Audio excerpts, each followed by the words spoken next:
Hello students,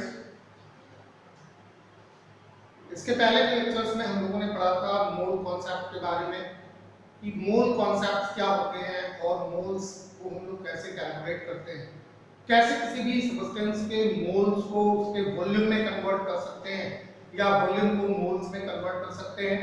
हम लोगों ने ये भी पढ़ा था कि मोल्स और मॉस ऑफ सब्सटेंस में क्या रिलेशन होता है और 1 मोल के अंदर कितने पार्टिकल्स होते हैं, मतलब कितने पार्टिकल्स कंबाइनली 1 मोल का फॉर्मेशन करते हैं। तो इन सारी चीजों के बारे में हम लोगों ने पढ़ा था। आज के इस लेक्चर में हम लोग पढ़ेंगे कि जो रिएक्शंस होती हैं, अगर रिएक्शन सॉल्यूशंस में हो रही हो तो हम उनको कैसे एक्सप्रेस कर सकते हैं। तो रिएक्शंस इन सॉल्यूशन में जो रिएक्शंस होंगी उनको हम लोग कैसे कैलकुलेट कर सकते हैं। तो बहुत सारी ऐसी रिएक्शंस होती हैं जो सॉल्यूशंस के रूप में होती हैं, जो लिक्विड फॉर्म में होती हैं, और हम लोग जानते हैं कि सॉल्यूशंस जो होते हैं वो 2 चीजों से मिलकर के बने होते हैं। सॉल्यूशंस, पहली चीज क्या होती है, वो होती है सॉल्यूट, और दूसरी चीज जो होती है वो होता है सॉल्वेंट। तो 2 चीजों से मिलकर के सॉल्यूशंस का फॉर्मेशन होता है। सवाल ये है कि सॉल्यूट क्या चीज होते हैं, सॉल्यूट क्या होते हैं। तो the substance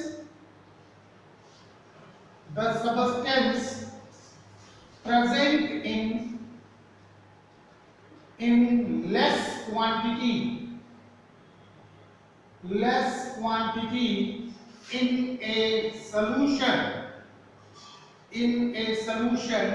is called solute। किसी भी सॉल्यूशन के अंदर जो सब्सटेंस जो है वो कम मात्रा में उपस्थित होता है उसे हम लोग क्या कहते हैं, सॉल्यूट कहते हैं। और सॉल्वेंट जो होगा वो क्या चीज होगा कि the substance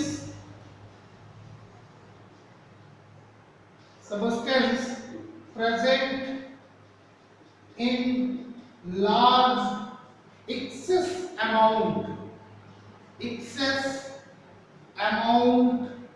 in a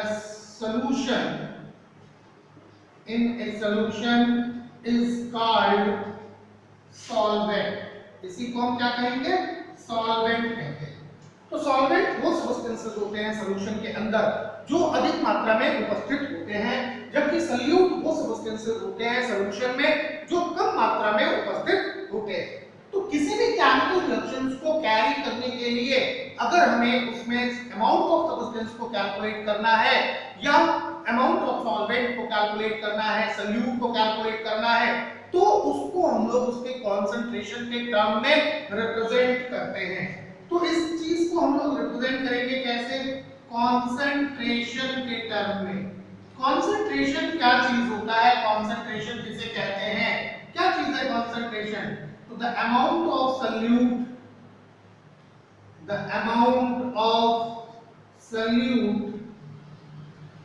present in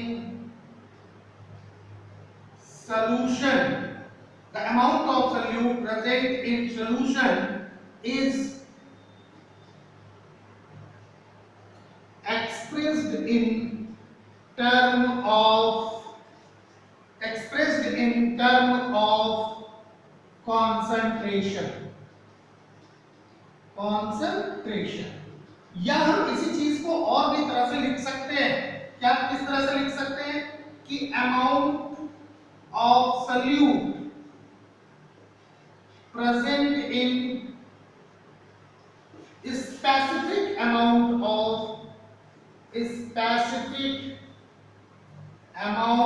of solution is called concentration. किसी भी स्पेसिफिक अमाउंट ऑफ सॉल्यूशन के अंदर जो सॉल्यूट की मात्रा उपस्थित होती है उसी को हम लोग कंसंट्रेशन कहते हैं। यानी कंसंट्रेशन क्या है, amount of solute present in specific amount of solution.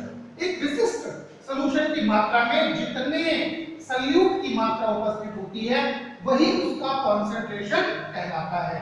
तो किसी भी सॉल्यूशंस के कंसंट्रेशन को हम लोग डिफरेंट मेथड्स के द्वारा एक्सप्रेस कर सकते हैं।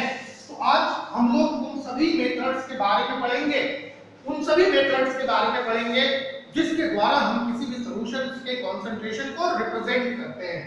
तो हम लोग क्या क्या चीजें जानेंगे? तो concentration can be represented by the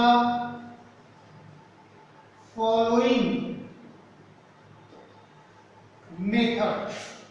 कौन कौन से मेथड्स हैं जिनके द्वारा हम लोग कॉन्सेंट्रेशन को रिप्रेजेंट कर सकते हैं? तो सबसे पहला मेथड जो आता है उसको हम लोग कहते हैं मॉस परसेंट। Moss percent. दूसरा जो मेथड आता है उसको हम कहते हैं वॉल्यूम परसेंट। तीसरा मेथड जो कंसंट्रेशन जिसके द्वारा हम लोग रिप्रेजेंट कर सकते हैं वो है मोलैरिटी। मोलैरिटी। फिर इसको हम लोग मोलैरिटी के टर्म में रिप्रेजेंट कर सकते हैं। फिर इसको हम लोग मोल फ्रैक्शन के टर्म में रिप्रेजेंट कर सकते हैं। फिर नॉर्मेलिटी के टर्म में रिप्रेजेंट कर सकते हैं। और लास्ट में एक और आता है जिसको हम लोग कहते हैं फॉर्मेलिटी। तो इतने सारे टर्म में हम लोग कंसंट्रेशन को रिप्रेजेंट कर सकते हैं। सबसे पहली चीज जो है वो है मॉस परसेंट। मॉस परसेंट को हम लोग तब अप्लाई करते हैं जब when solute is solid, जब solute कैसा हो? सॉलिड हो। एंड solvent is liquid, और सॉल्वेंट क्या हो? लिक्विड हो। वॉल्यूम परसेंट को हम लोग कैसे रिप्रेजेंट कर सकते हैं? when solute and solvent, when solute and solvent both are in liquid, जब दोनों कैसे हो? लिक्विड में हो। मोलैरिटी में हम लोग नंबर ऑफ मोल्स देखते हैं कि 1 लीटर सॉल्यूशन के अंदर कितने मोल्स सॉल्यूट के घुले हुए हों। और मोलैरिटी को हम लोग देखते हैं number of moles present in 1 kilogram of solvent. फिर इसी तरह से मोल फ्रैक्शन के बारे में हम लोग बात करेंगे। मोल फ्रैक्शन एक रेशियो है किस चीज का? Number of moles of one component to the number of moles of all component present in solution. फिर हम लोग नॉर्मेलिटी की बात करेंगे जो कि इक्विवेलेंट मॉस पे डिपेंड करता है, इक्विवेलेंट वेट पे डिपेंड करता है। और फॉर्मेलिटी जो कि फार्मूला मॉस के द्वारा डिसाइड किया जाता है।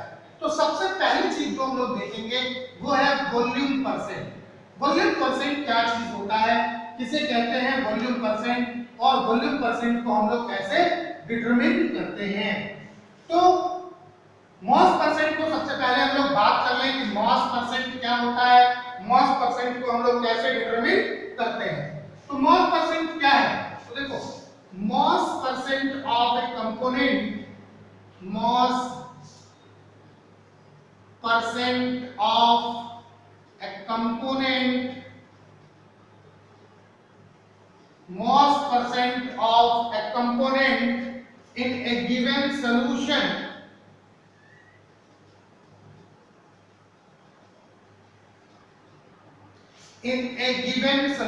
mass percent of a component in a given solution is the amount of solute या amount of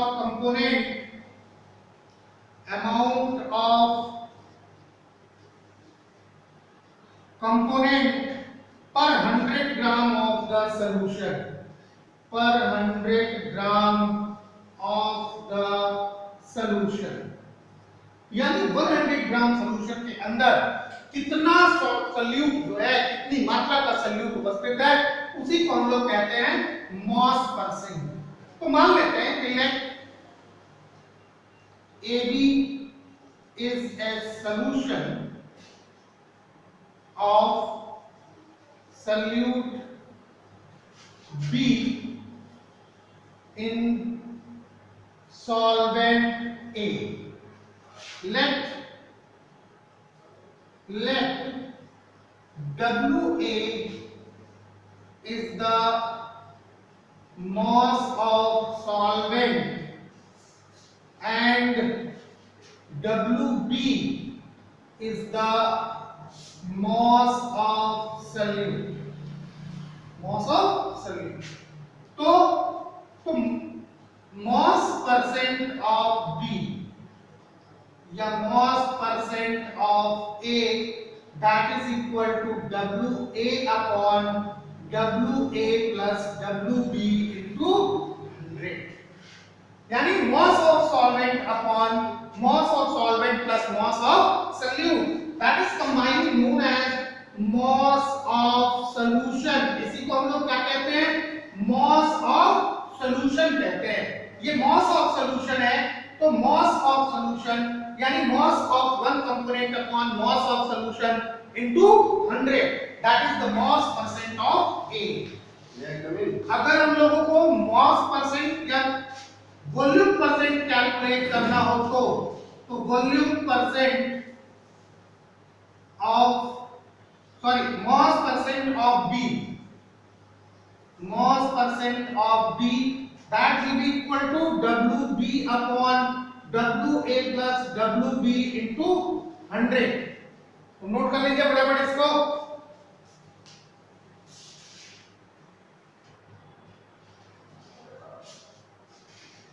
डालें इसको. अब mass परसेंट के बाद हम लोग देखेंगे कि वॉल्यूम परसेंट कैसे कैलकुलेट करें.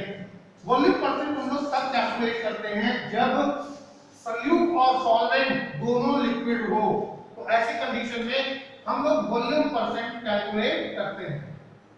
Volume percent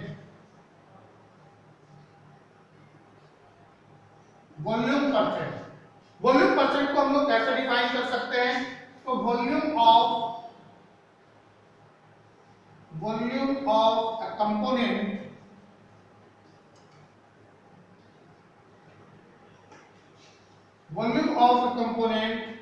in 100 ml of solution. 100 ml of solution, that is known as volume percent. So let VA is the volume of solvent. अगर मान लेते हैं कि VA जो है वो सॉल्वेंट का वॉल्यूम है and VB is the volume of solute, तो total volume of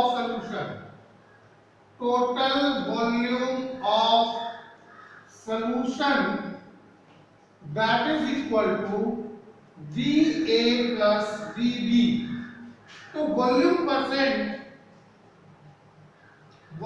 percent of A, that is equal to volume of A upon volume of solution into 100. यानी हम लिख सकते हैं इसको कि VA upon VA plus VB into 100. और अगर हमको कैलकुलेट करना हो volume percent of B, that is equal to volume of B upon volume of solution into 100, या इसी को लिख सकते हैं VB upon VA plus VB into 100. तो इस तरह से हम लोग सॉल्यूशन के अंदर उपस्थित सॉल्यूट और सॉल्वेंट का वॉल्यूम परसेंट कैलकुलेट कर सकते हैं. तो this is one of the most important method to determine the concentration of solute and solvent. अब हम लोग अगला मेथड देखेंगे जिसके द्वारा हम किसी भी सॉल्यूशन का कंसंट्रेशन रिप्रेजेंट कर सकते हैं. वो अगला मेथड क्या है? उसे हम लोग कहेंगे मोलैरिटी. मोलैरिटी क्या चीज है? Molarity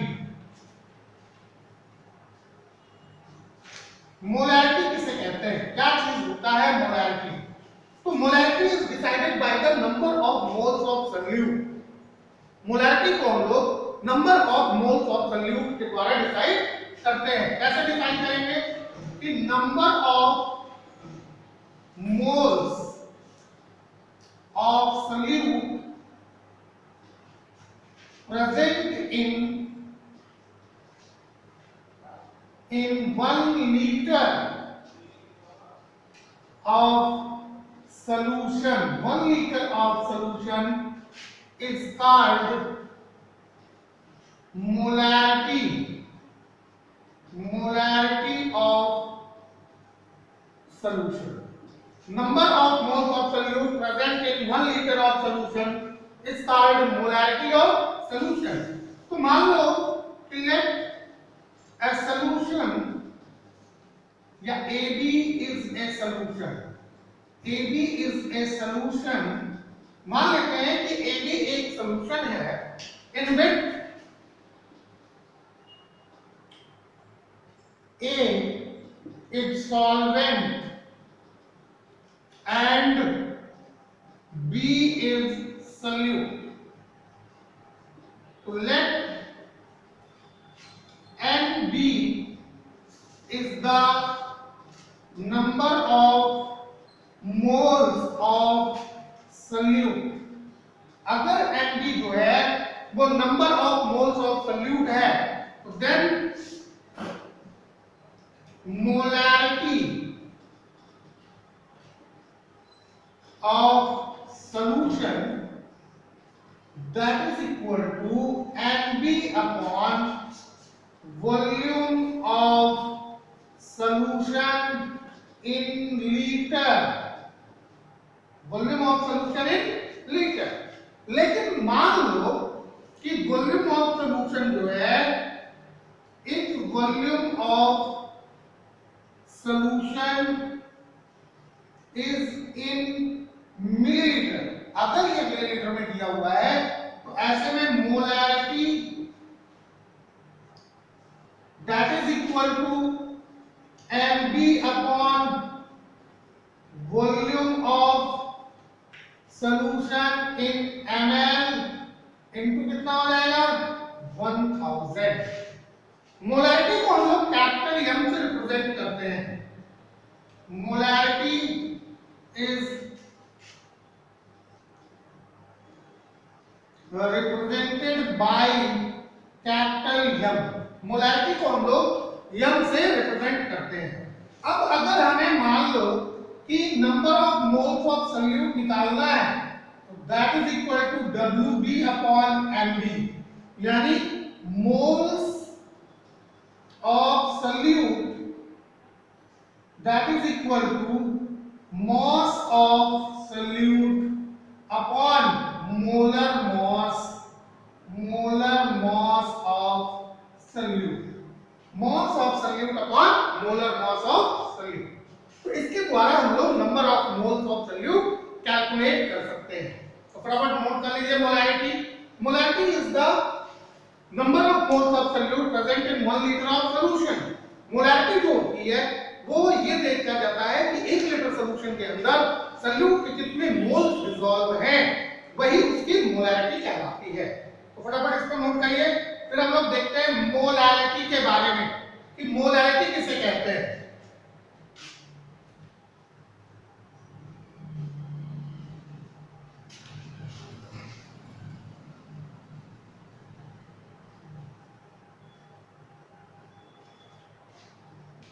molarity of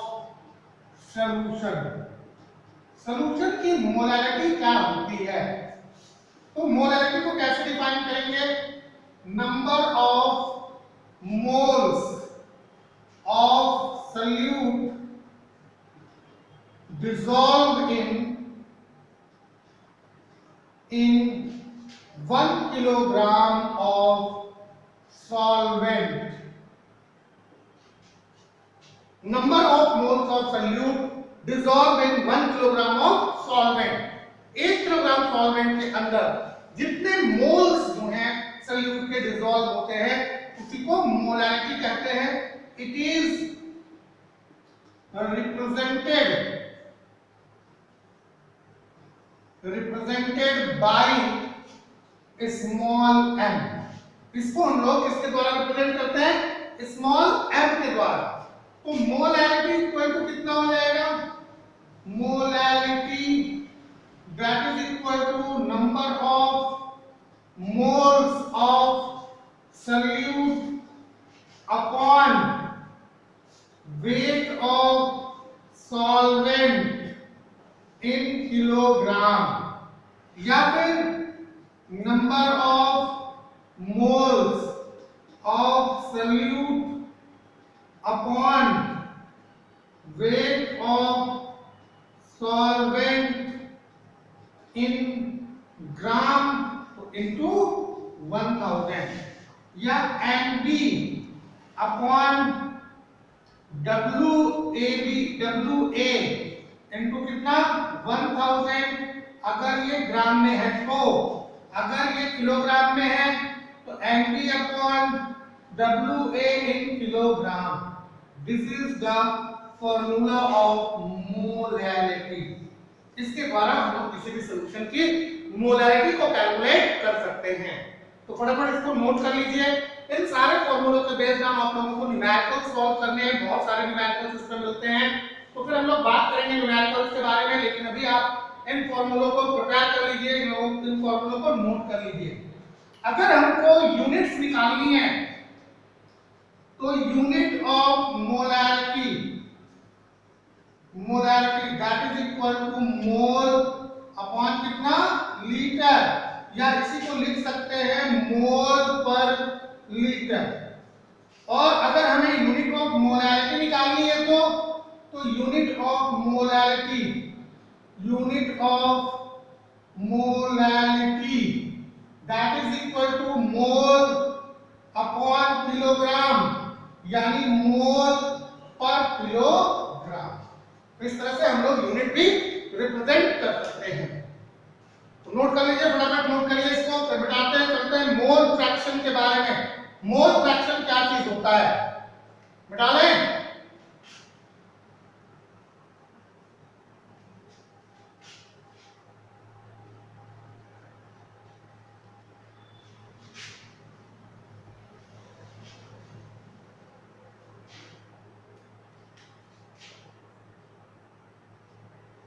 mole fraction, mole fraction क्या चीज होता है? मोल फ्रैक्शन, तो मोल फ्रैक्शन क्या होता है? It is a ratio between the number of moles of one component to the number of moles of all components of a solution. तो इसी को हम लोग इस तरह से डिफाइन करेंगे, it is the number of moles of one component of a solution to the number of moles of all component of solution। इसी को हम लोग कहते हैं मोल फ्रैक्शन। तो let the Na and Nb is the number of moles of solvent and solute respectively. Then mole fraction of A, that is equal to Na upon Na plus Nb, or mole fraction of B, that is equal to Nb upon Na plus Nb. So mole fraction is represented by XA equal to Na upon Na plus Nb. that is mole fraction of B equal to number of moles of B upon total number of moles of solution. And always remember that XA plus XB that is equal to 1, then XA equal to 1 minus XB or XB equal to 1 minus XA. कैसे ये होता है इस चीज को हम लोग देख सकते हैं कि XA plus XB that is equal to 1 कैसे होता है।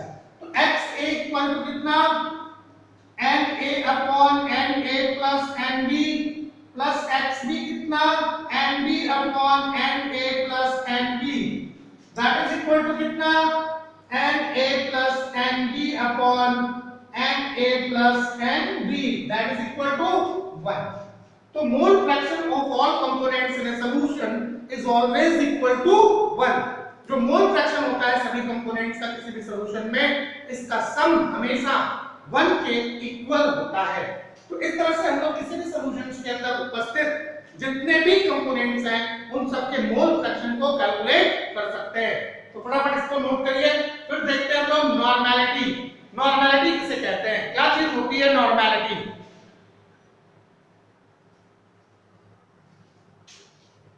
मिटा लें।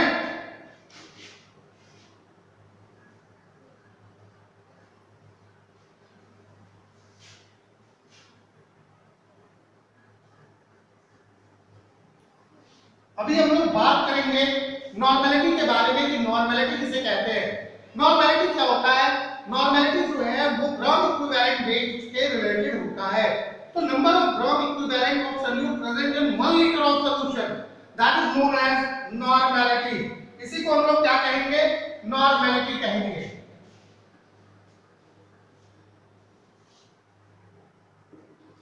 Normality it is represented by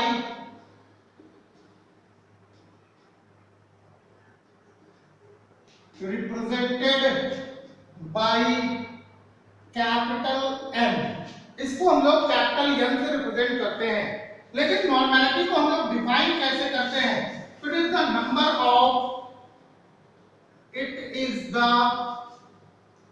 number of gram equivalent weight of solvent present in 1 liter of solution। किसी भी सब्सटेंस के 1 ग्राम इक्विवेलेंट को अगर वो 1 लीटर के सॉल्यूशन में उपस्थित है तो उस सॉल्यूशन को हम लोग 1n सॉल्यूशन कहते हैं या उसको हम लोग 1 नॉर्मल सॉल्यूशन कहते हैं। तो normality n that is equal to number of gram equivalent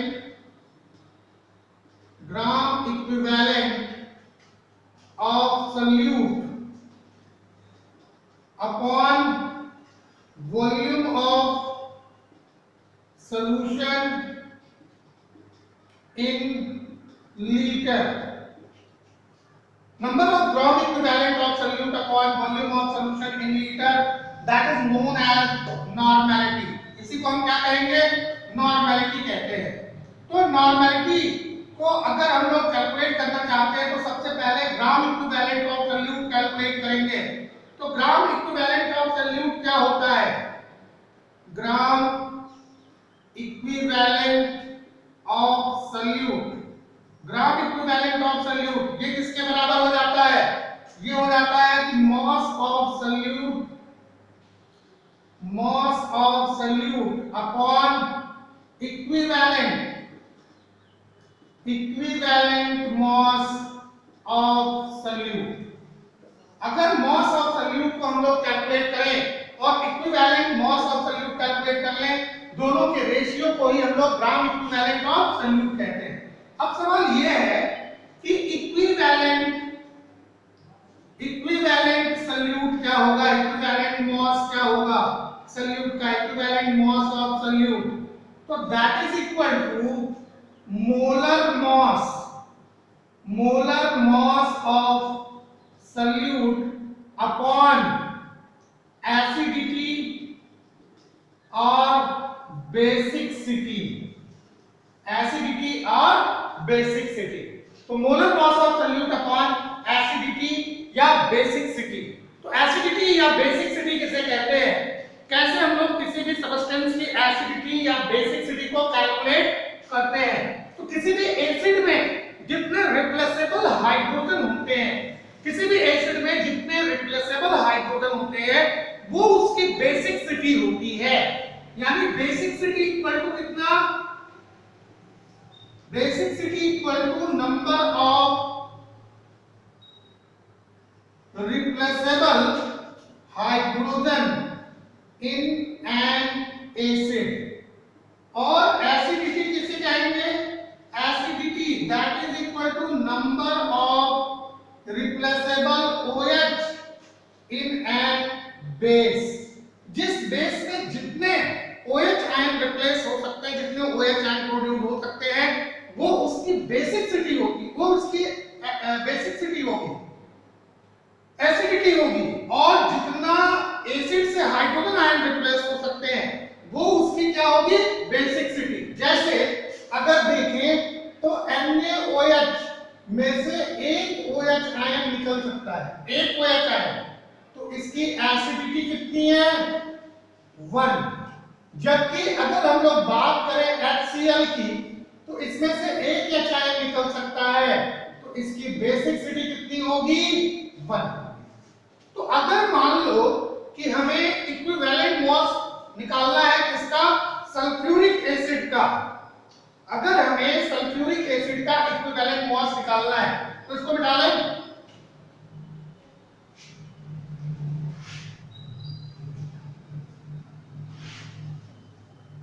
equivalent mass of sulphuric acid, equivalent mass of H2SO4 that is equal to molar mass of H2SO4 upon number of hydrogen ion replaceable, जितने replace हो सकते हैं। तो H2SO4 का molar mass कितना होगा, molar mass that is equal to 2 into H plus S plus 4 into O। तो 2 into 1 plus 32 plus 4 into कितना, 16। तो 2 plus 32 plus 64 that is equal to कितना, 98 यूनिट। और कितने हाइड्रोजन आयन रिप्लेस हो रहा है, तो H2SO4 को अगर हम लोग आयनाइज करते हैं तो ये 2H ion plus SO4 minus 2 ion बनता है। तो अब मोलर मास कितना मिल गया, 98 यूनिट। और कितने हाइड्रोजन रिप्लेसेबल है, 2। तो डिवाइड कर दें तो कितना मिलेगा हमको, 49 यूनिट जो है वो इसका इक्विवेलेंट मॉस होगा सल्फ्यूरिक एसिड का। तो इस तरह से इक्विवेलेंट मॉस निकाल लेंगे। अब ग्राम इक्विवेलेंट मॉस निकाल लेंगे कि mass of substance upon equivalent mass, और उसके बाद हम नॉर्मेलिटी कैलकुलेट कर सकते हैं, क्योंकि नॉर्मेलिटी इक्वल टू होता है gram equivalent mass upon volume of solution in litre. तो इतनी चीजें हो जाएंगी। अब हम लोग लास्ट चीज देखते हैं जिसको हम लोग कहते हैं फॉर्मेलिटी। फॉर्मेलिटी किसे कहते हैं, क्या चीज होती है फॉर्मेलिटी। तो फॉर्मेलिटी की बात करेंगे। This is also one of the most important method to calculate the concentration of solution। formality, formality क्या होता है, it is the number of formula mass present in 1 liter of solution। 1 liter of solution, number of formula mass present in 1 liter of solution, it is represented by F। it is represented by F। तो formula mass या formality F equal to formula mass upon volume of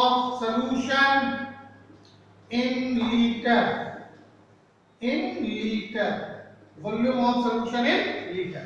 तो इस तरह से हम लोग किसी भी सॉल्यूशन की फॉर्मेलिटी को कैलकुलेट कर सकते हैं। तो इस तरह से स्टूडेंट्स आप लोगों का पहला चैप्टर यहीं पे समाप्त हो जाता है, यहीं पे फिनिश हो जाता है। इस चैप्टर में जो मेन टॉपिक्स है वो है मोल कॉन्सेप्ट और ये जो रिएक्शन से सॉल्यूशंस के अंदर इसमें जो कंसंट्रेशन टर्म आते हैं, इसके साथ साथ कि हम एम्पिरिकल फार्मूला कैसे लिखेंगे। तो इन सारी चीजों को आप लोग ज्यादा से ज्यादा प्रिपेयर करिए और इनसे रिलेटेड ज्यादा से ज्यादा न्यूमेरिकल सॉल्व करिए। फिर मिलेंगे हम लोग नेक्स्ट लेक्चर में नेक्स्ट चैप्टर के साथ, स्ट्रक्चर ऑफ एटम।